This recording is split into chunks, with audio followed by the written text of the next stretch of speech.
தந்தை வந்து பையனே கடத்திட்டு போயிருக்காரு. புருஷன் பொண்டாட்டிக்குள்ள பிரச்சனை.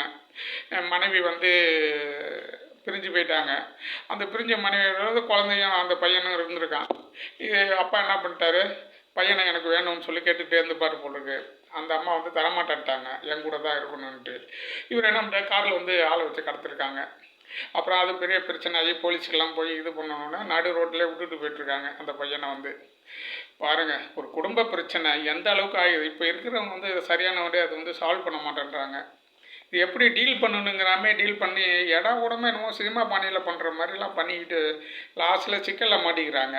அப்புறம் வந்து அது வந்து மன்னிப்பு கேட்குறது, இது பண்ணுறது, அப்புறம் ஜெயிலுக்கு போகிறது, அப்புறம் யோசிக்கிறது, எவ்வளோ பெரிய பிரச்சனையெல்லாம் பண்ணிக்கிட்டு நம்ம பண்ணிகிட்ருக்கோம். அது வந்து இப்போ பண்ண பிரச்சனை கடத்தல் பிரச்சனை. அது சும்மா ஒன்றும் கிடையாது. ஏதோ ஒன்று கடத்தி கொண்டு போயிட்டு அப்படியே விட்டுருவோம்.